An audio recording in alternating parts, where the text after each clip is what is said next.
അഞ്ജു സമാധാനമായിരിക്കെ. ഈ വർഷം മുഴുവനും ബുക്ക് നോക്കാത്തവര് പേടിക്കണം. നീ പേടിക്കണ്ട. ഇല്ല ചേട്ടാ, ഞാൻ പോകില്ല.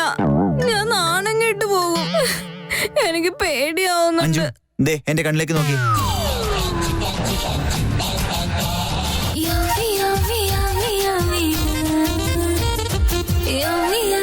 ഇവൻ ഹിപ്നോട്ടിസം ചെയ്യാൻ പോവാണോ? വാശി പിടിക്കരുത്. നിന്റെ കണ്ണേട്ടനാ പറയുന്നേ.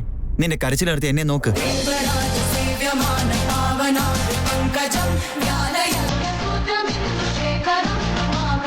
ആ നോക്ക്, എന്താ ചെയ്യുന്ന ഇപ്പൊ കണ്ടോ.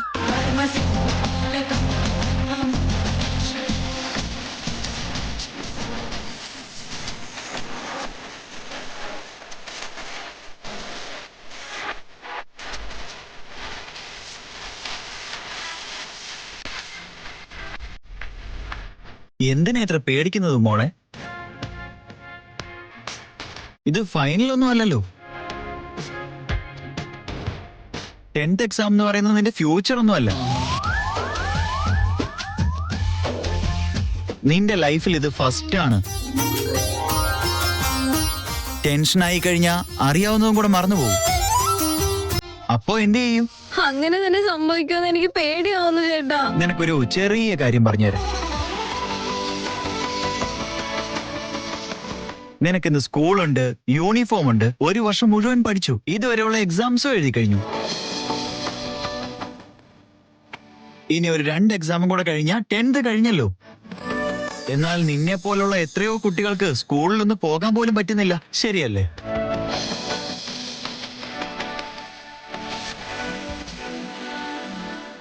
ഒരു പ്രാവശ്യം നീ അവരെ കുറിച്ച് കൂടി ഒന്ന് ആലോചിച്ചു നോക്ക്. എങ്കിലേ നിനക്ക് കിട്ടിയ സൗഭാഗ്യങ്ങളുടെ മഹത്വം നിനക്ക് മനസ്സിലാകും.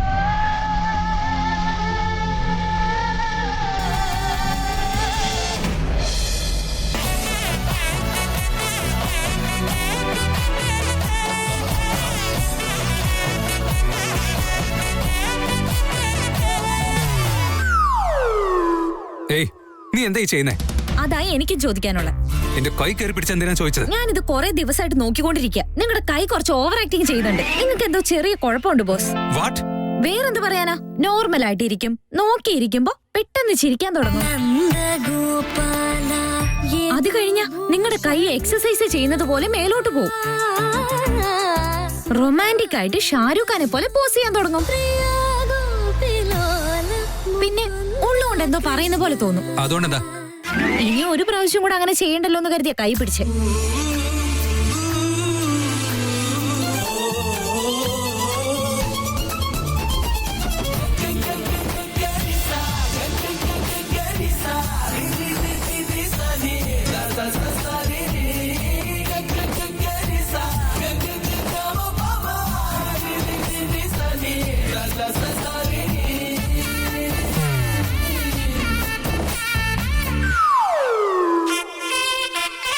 മൂഡ് ശരിയല്ലെന്ന് തോന്നുന്നു.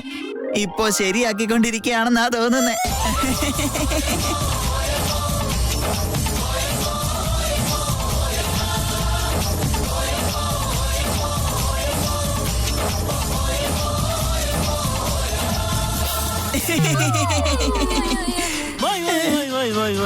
എന്താണ് വേണ്ടത്? എനിക്കൊന്നും വേണ്ട ബോസ്, എല്ലാം നിങ്ങളുടേതല്ലേ. താനെന്തിനാ അകത്തേക്ക് വന്നത്?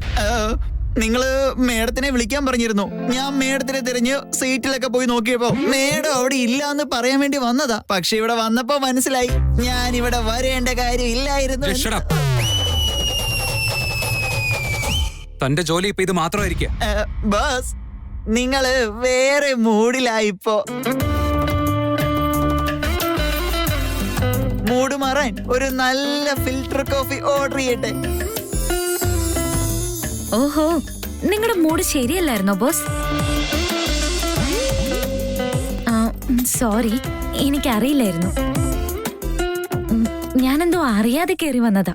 ഹേയ്, കുഴപ്പമില്ല, നീ ചോദിക്കേ.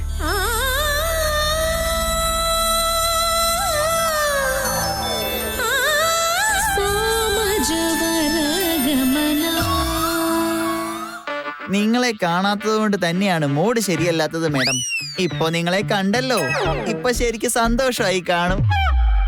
നിങ്ങൾക്ക് വേറെ ബിസി വർക്കൊന്നും ഇല്ലെങ്കിൽ ഇന്ന് വൈകുന്നേരം എന്റെ കൂടെ ഒന്ന് പുറത്തു വരാമോ? Okay, sure.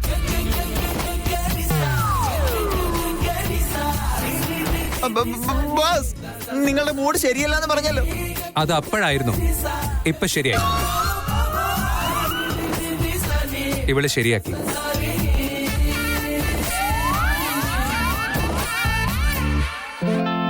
Thank you boss.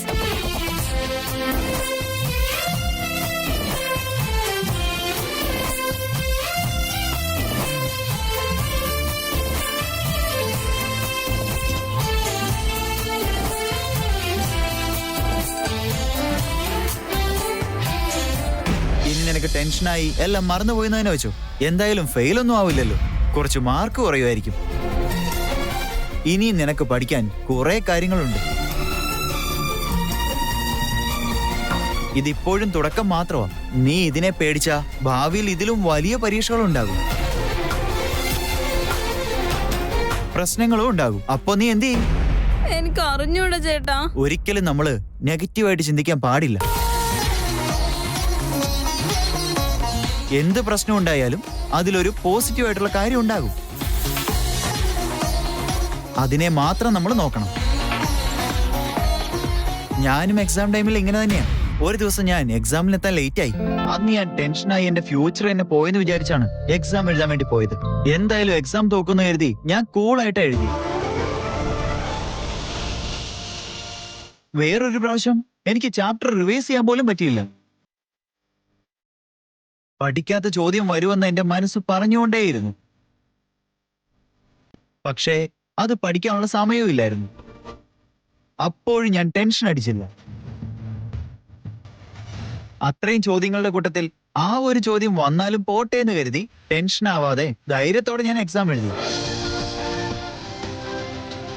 അന്ന് ആ ചോദ്യം വന്നതേയില്ല. നീയും അങ്ങനെ തന്നെ മറന്നു പോകുന്ന ചോദ്യത്തിൽ ഒരു പോസിറ്റീവ് എനർജി കണ്ടുപിടിക്കണം.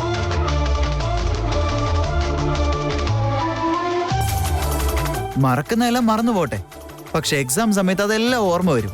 ഒന്നും ആവില്ല എന്ന് വിചാരിച്ചാ നമുക്കൊന്നും എഴുതാൻ പറ്റില്ല. എന്നാൽ നമ്മൾ എഴുതി തുടങ്ങിയാ പിന്നെ എഴുതിക്കൊണ്ടേയിരിക്കും. ശരിക്കും എങ്ങനെ നടക്കുവോ ചേട്ടാ? എന്തുകൊണ്ട് നടക്കൂല? ഇതൊക്കെ എന്റെ എക്സ്പീരിയൻസ് ആണ്. എനിക്കറിയാം നീ നല്ലോണം പരീക്ഷ എഴുതുന്നു. നീ നന്നായി എഴുതുക മാത്രമല്ല, നല്ല മാർക്കോടെ പാസ്സാവുകയും ചെയ്യും. ഞാനിത് വെറുതെ പറയുന്നതല്ല. നിന്റെ കൂടെ ഇരുന്ന് ഞാൻ എത്ര ദിവസം പഠിപ്പിച്ചിട്ടുണ്ട്. ആ കോൺഫിഡൻസിലാണ് പറയുന്നത്. ഇന്നൊരു ദിവസം നീ എന്റെ വാക്ക് കേൾക്ക്. നിന്റെ കൂടെ എക്സാം റൂം വരെ ഞാനും വരാം. റൂമിന്റെ പുറത്ത് ഞാൻ കാത്തു നിൽക്കാം. കഴിഞ്ഞ ഉടനെ വന്ന് പറയണം എക്സാം എങ്ങനെ ഉണ്ടായിരുന്നു എന്ന്. ഒരുപക്ഷെ നിന്റെ ഉത്തരങ്ങളെല്ലാം തെറ്റായി എന്ന് വിചാരിക്കുക. പരീക്ഷയെക്കാളും വലുത് ജീവിതമാണ് മോളെ. നീ ഉറപ്പായും ജയിക്കുമെന്ന് എനിക്ക് നല്ല വിശ്വാസമുണ്ട്. എന്നാ നമുക്ക് ഇറങ്ങിയാലോ? ശരി ചേട്ടാ.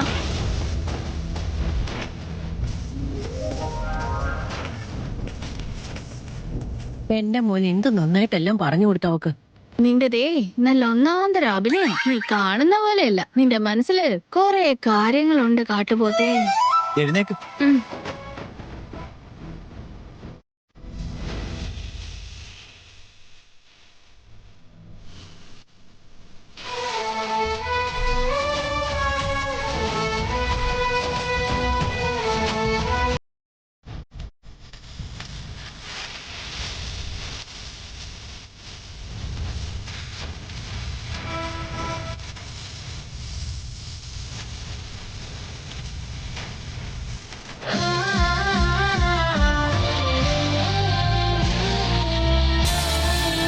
എന്റെ ഊഹം എന്തായാലും ശരിയായി.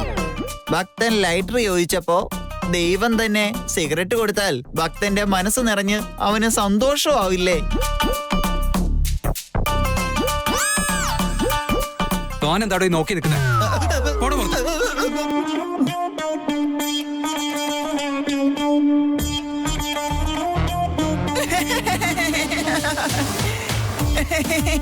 പോവാനല്ലേ പറഞ്ഞേ?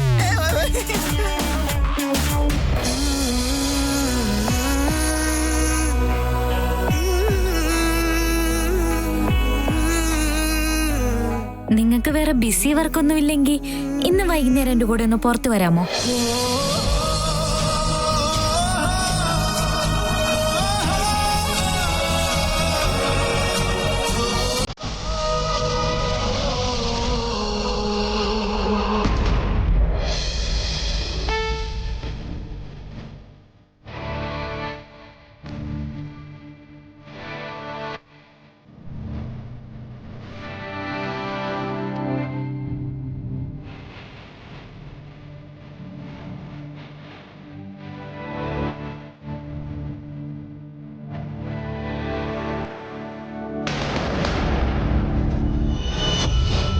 ആരതി കുടിക്കും മോളെ. എനിക്ക് വേണ്ട മുത്തശ്ശി. എല്ലാവർക്കും കഴിക്കാനുള്ളത് വിളമ്പി കൊടുത്തിട്ട് നീ കഴിച്ചില്ല എന്ന് ലക്ഷ്മി പറഞ്ഞല്ലോ, അതുകൊണ്ടാ പാല് കൊണ്ടുവന്നേ. ദാ കുടിക്കും മോളെ.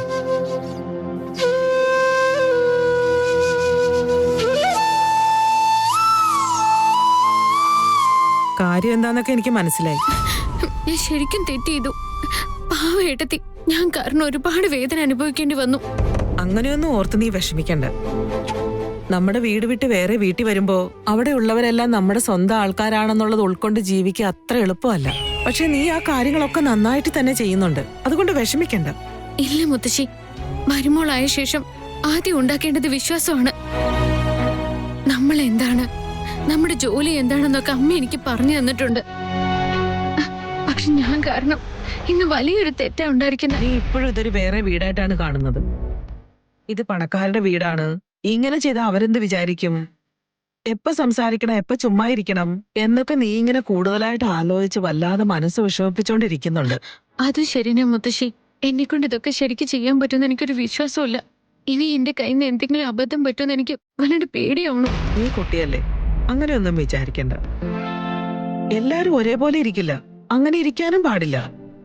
നിന്റെ മനസ്സെന്താണെന്ന് എനിക്ക് നന്നായിട്ടറിയാം. ഇതൊരു ഗൗരവമായിട്ടുള്ള കാര്യമാണ്. ഇസ്തിരി ഇട്ട് വെച്ചിരിക്കുന്ന തുണി നമ്മളെടുത്ത് ഉപയോഗിക്കാതെ ഒരിക്കലും ചുളുങ്ങില്ല. നല്ല മനസ്സിന് മാത്രമേ എന്നും വില കിട്ടുകയുള്ളൂ. എല്ലാ കാര്യങ്ങളും നിസ്സാരമായി തന്നെ കാണും. നീ ഇപ്പൊ ഈ വീടിന്റെ മരുമോളാണ്. നിനക്ക് ഇവിടെ എല്ലാ സ്വാതന്ത്ര്യമുണ്ട്. എങ്ങനെ ഇരിക്കണേ, എന്തൊക്കെ ചെയ്യണം എന്നുള്ളത് ആലോചിക്കാതെ നീയായിട്ട് തന്നെ ഇരിക്കും. ഇങ്ങനെയൊക്കെ നീ ചെയ്തു തുടങ്ങിക്കഴിഞ്ഞാ പിന്നെ എല്ലാം ശരിയായി എന്ന് നിനക്ക് തന്നെ തോന്നാൻ തുടങ്ങും. അത് ശരിയാ മുത്തശ്ശി, ഞാനൊരു മണ്ടിയാ. എനിക്കിതൊന്നും മനസ്സിലായില്ല. വെറുതെ അമ്മയുടെ മനസ്സും വേദനിപ്പിച്ചു. എനിക്ക് ജോലികളൊന്നും അറിഞ്ഞൂടാന്ന് കരുതിയിട്ടാണോ എന്തോ അവർക്ക് എന്നോട് നല്ല ദേഷ്യം വന്നിട്ടുണ്ടായിരുന്നു. അമ്മ, ഞാൻ പറഞ്ഞത് കേട്ട് നിനക്ക് വിഷമമായിപ്പോയോ? അങ്ങനെയൊന്നും വിചാരിച്ചല്ല ഞാൻ പറഞ്ഞത്. ഞാൻ അവരുടെ അമ്മയായതുകൊണ്ട് എനിക്കത് കണ്ടപ്പോ സഹിച്ചില്ല. ഇല്ല അമ്മേ, അമ്മയുടെ സ്ഥാനത്ത് ആരായിരുന്നാലും അപ്പൊ തന്നെ ചിലപ്പോ എനിക്ക് അടി കിട്ടിയേനെ. ഞാൻ കുറച്ചുകൂടി ശ്രദ്ധിക്കേണ്ടതായിരുന്നു. ദയവ് ചെയ്ത് എന്നോട് ക്ഷമിക്കണമേ. എനിക്കെല്ലാം കഴിഞ്ഞപ്പോഴാണ് മനസ്സിലായത് ഞാൻ ചെയ്തത് തെറ്റാണെന്ന്.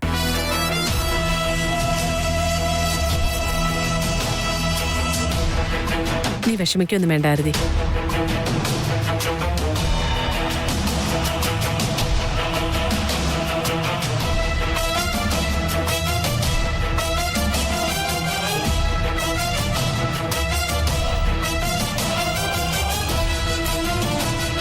സുഹാസിനി എന്തിനായിരിക്കും ആരതിയുടെ അടുത്ത് ഇത്ര സ്വീറ്റായിട്ട് സംസാരിക്കുന്നത്? എന്തോ ഒരു പന്തികേടുണ്ടല്ലോ. ആരതിയെ കണ്ടാൽ തന്നെ ഇഷ്ടമല്ലാത്ത ഇവക്ക് ഇങ്ങനെ സംസാരിക്കുന്നുണ്ടെങ്കിൽ എന്തോ ഒന്ന് മനസ്സിൽ കണ്ടിട്ടുണ്ടെന്നുള്ളത് ഉറപ്പാ.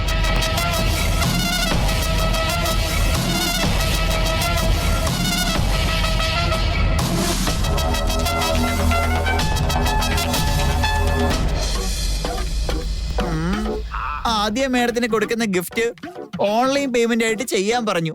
ബോസ് ഹെവി ടെൻഷനിലായിരുന്നുകൊണ്ട് തിരിച്ചൊരു വാക്ക് പോലും പറഞ്ഞില്ല. പക്ഷെ ഇതൊന്നും എനിക്കറിയില്ലാന്ന് എനിക്ക് മാത്രമല്ലേ അറിയത്തുള്ളൂ.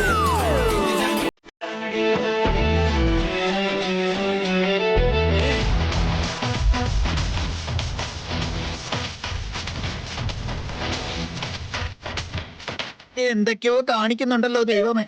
എന്തിനാ ഇതെല്ലാം ചെയ്യുന്നേ? എങ്ങനെ ഓപ്പറേറ്റ് ചെയ്യേണ്ടത് എനിക്കൊന്നും മനസ്സിലാവുന്നില്ലല്ലോ.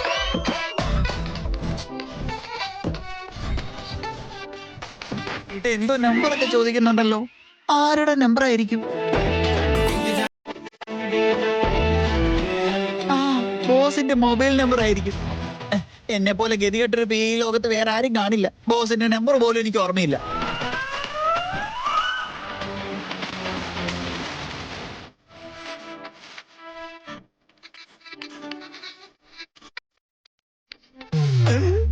ഇൻകറക്റ്റോ? അയ്യോ, എനിക്ക് ഓർമ്മയില്ലെന്ന് പറഞ്ഞ് ഞാൻ ഫോൺ നോക്കി അടിച്ചപ്പോ പിന്നെ ഇൻകറക്റ്റ് എന്നാണല്ലോ പറയുന്നേ. ഒന്നുകൂടെ ട്രൈ ചെയ്ത് നോക്കാം. പിന്നെ ഇൻകറക്റ്റോ? ഇനി എന്ത് ചെയ്യും? ഇനി മൊബൈൽ നോക്കി ഒരു പ്രാവശ്യം കൂടെ ട്രൈ ചെയ്യാം.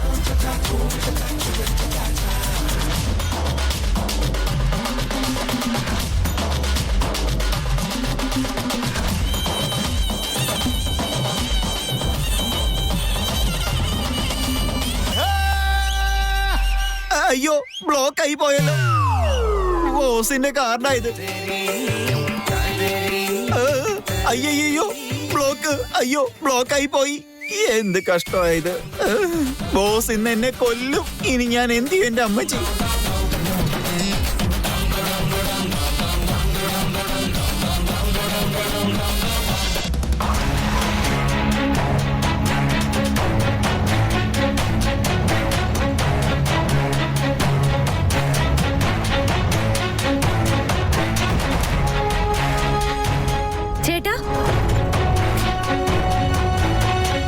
ചേട്ടാ, നിങ്ങൾക്ക് എന്തു പറ്റി? നിങ്ങൾ എന്തേ കാണിക്കുന്നേ? ഒന്ന് നിർത്ത് ചേട്ടാ. നിങ്ങൾക്ക് എന്തെങ്കിലും തലയ്ക്ക് കുഴപ്പമുണ്ടോ? വെറുതെ എന്തിനാ സ്വന്തമായിട്ട് ഇങ്ങനെ വേദനിപ്പിക്കുന്നേ? എന്താ കാര്യം? Today was my first presentation, അമൂല്യ. ഓ, അങ്ങനെയാണോ? എന്നിട്ട് എങ്ങനെ ഉണ്ടായിരുന്നു? നന്നായോ? എങ്ങനെ നന്നായെന്നാ പറയുന്നേ? വിചാരിച്ച പോലെ ഒന്നും നടന്നില്ല. എനിക്ക് ഡൗട്ട്സ് ഉണ്ട്. ചേട്ടനാണെങ്കിൽ എന്റെ മേൽ നല്ല വിശ്വാസം വെച്ചിട്ടാ ഈ ജോലി എനിക്ക് തന്നേ. സോ നീയും കൂടെ എന്റെ കൂടെ നിന്ന് ഹെൽപ്പ് ചെയ്യണമെന്നുള്ള കാര്യം അളിയനോട് ഞാൻ ക്ലിയർ ആയിട്ട് പറഞ്ഞതാ. ആളിയനൊന്ന് തിരിഞ്ഞു പോലും നോക്കിയില്ല. അതിന് നിങ്ങൾ ടെൻഷനായോ? കൺഫ്യൂഷനായോ? ഓബ്വിയസ്ലി അമൂല്യ, പ്രസന്റേഷൻ വളരെ മോശമായിരുന്നു. അവരെന്തായാലും ഇനി നമ്മളുമായിട്ട് ഡീലെടുക്കില്ല. എനിക്കറിയാം, ഇത് മുഴുവനും നശിപ്പിച്ച് ഞാൻ ഒറ്റ ആളാ. എനിക്ക് നന്നായിട്ട് അറിയാതെ. എല്ലാത്തിനും കാരണം നിങ്ങളാണെന്ന് വിചാരിച്ച് എന്തിനാ ആവശ്യമില്ലാതെ മനസ്സ് വിഷമിപ്പിക്കുന്നേ? ഇങ്ങനെയൊന്നും ആവുന്ന വിചാരിച്ച് ചെയ്തതല്ലോ. എന്താന്ന് വെച്ചാൽ പ്രസന്റേഷൻ വളരെ മോശമായെന്ന് എനിക്ക് മാത്രം അറിയുള്ളൂ. അതുകൊണ്ടാ പറഞ്ഞത്. ചേട്ടനി എനിക്ക് വേണ്ടിയിട്ട് എന്തൊക്കെയാ ചെയ്തിട്ടുള്ളേ? അവൻ ഈ കമ്പനി തുറന്ന സമയത്ത് എത്ര ചെറുപ്പമായിരുന്നറിയോ? എല്ലാം അവൻ ഒറ്റയ്ക്കാ ഹാൻഡിൽ ചെയ്തേ. എന്നാ അവന്റെ അനിയനായിട്ട് കൂടി ഒരു പ്രസന്റേഷൻ പോലും നേരാവണ്ണം ചെയ്തില്ലെങ്കിൽ പിന്നെ ഇതൊക്കെ കേൾക്കുമ്പോ ചേട്ടൻ എന്തോരം വിഷമം. വിക്കി, പ്രസന്റേഷൻ എന്തായി? പ്ലീസ് അളിയാ, എന്നോട് സംസാരിക്കരുത്. നിങ്ങളെ കാണുന്നത് എനിക്ക് ഇഷ്ടമല്ല ഇപ്പോ. അല്ല, ഇവനെന്താ പറ്റിയേ? അല്ല, ഞാനിപ്പോ എന്താ ചെയ്തേ? നിങ്ങളൊന്നും ചെയ്യാൻ കൂടെ ഉണ്ടായിരുന്നില്ല. അത് തന്നെ പ്രശ്നം. ഞാൻ കാലത്ത് തന്നെ നിങ്ങളെ പറഞ്ഞേക്കാനായിട്ട് ആദ്യം ക്ലിയർ ആയിട്ട് പറഞ്ഞതാ. പക്ഷെ നിങ്ങൾ കറക്റ്റ് സമയത്ത് വന്നോ? ചേട്ടാ, നിങ്ങൾ അതിന്ന് സമാധാനപ്പെട്. അവിടെ ഇരിക്കേ. ചേട്ടാ, നിങ്ങൾ ഇവിടെ ഇരിക്കേ. ഇതിലെന്തോ മിസ്അണ്ടർസ്റ്റാൻഡിങ് നടന്നിട്ടുണ്ട്. അതൊന്നുമില്ല അമൂല്യ, ഈ കാര്യം ഞാൻ അറിഞ്ഞില്ല. അറിയില്ല എന്ന് പറഞ്ഞാൽ എങ്ങനെയാ? ഞാൻ ആദ്യം പറഞ്ഞേപ്പിച്ചതാ. നീ ആരതിയുടെ അടുത്ത് പറയുന്നത് ഞാൻ എങ്ങനെ അറിയാനാ? അയ്യോ, ഒരു മിനിറ്റ് ഒന്നും മിണ്ടാതിരിക്കാമോ? വിക്കി ചേട്ടാ, നിങ്ങൾക്ക് പറയാനുള്ളത് നിങ്ങൾ പറഞ്ഞില്ലേ? ഇനി എന്താ ചേട്ടന് പറയാനുള്ളതെന്നും കൂടി കേക്ക്.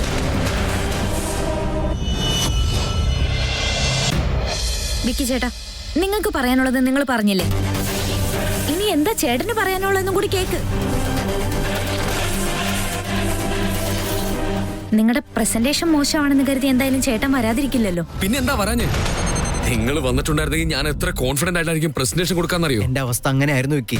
പിന്നെ നീ വിളിച്ച കാര്യമൊന്നും ആരതി എന്നോട് പറഞ്ഞില്ല.